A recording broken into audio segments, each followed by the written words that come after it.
There's so much room for improvement, even though we're already so good. So that's what really excites me about this group.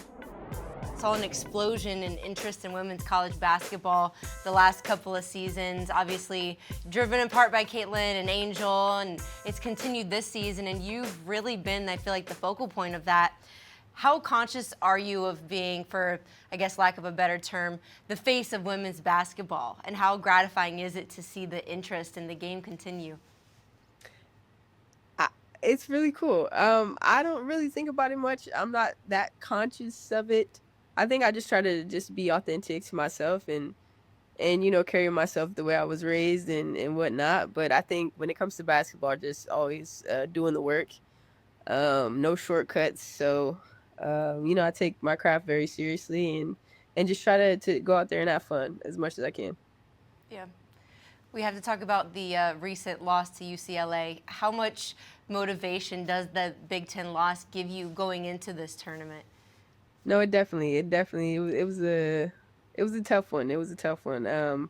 Don't take losing very well.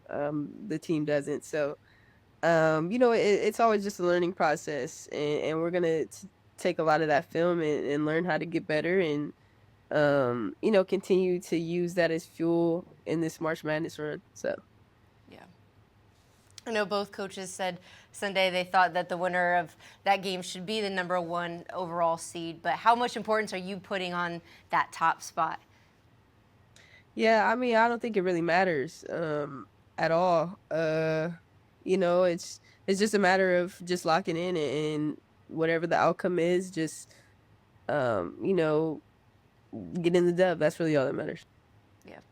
How do you think the Big Ten stacks up against the other conferences, particularly the SEC? Yeah, I think there's a lot of competitive leagues. And it's great to see all the leagues doing well. I think Big Ten is really hard. I think especially with the travel. But yeah, every team is great. We have so many ranked teams. Um, so really, the teams we're playing, we're gonna see, in the conference as well. So it's really stacked, and I'm grateful to be a part of such a competitive league. Yeah, and even going off that, just how competitive it is. Are there any teams specifically you got your eyes on heading into the tournament where you're like, okay, this team's on my radar for sure? Nah, just You're like going out. everybody. Yeah, everybody on our little track to the Yeah. championship is yeah. Obviously, USC might just be, cut down the nets this year, but what is it about this team that makes winning the March Madness tournament like a real possibility?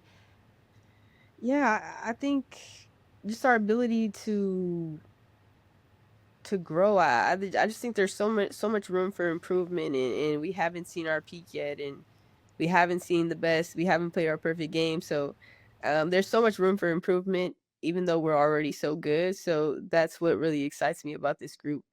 Yeah. Last couple questions here for you. I know the WNBA is in your future, but I want to pause and recognize just the waves you're making on the college level, girl. It's so cool to see. What's one thing that you would have told your younger self if you could see yourself now? Like a piece of advice you would give your younger self? I don't know. I just say have fun. I always say that. I really wouldn't have done anything differently. So that's a great thing. But yeah, just have fun. Don't take it too seriously, and yeah, that's really all I could say. I like that. Last one for you here. So you obviously won't be declaring for the draft this year, but your teammate Kiki Arifin is going to be heading there, projected incredibly high. So have you thought about how it's going to feel not having her as your teammate anymore? But also, Yeah. obviously happy that she's moving on to be pro. But have you thought about that? Yeah, I have thought about that recently. I'm super super happy for her and Ray Marshall as well. Hopefully she'll be in that mix as well. But yeah, I'm super proud of them and they work so hard every day and bring so much energy to our group. So their presence definitely will be missed and we'll have to fill their shoes. But I'm just honestly so thrilled for them and I know they're excited for this next chapter in their life. So we're all just making the best of our time that we have left.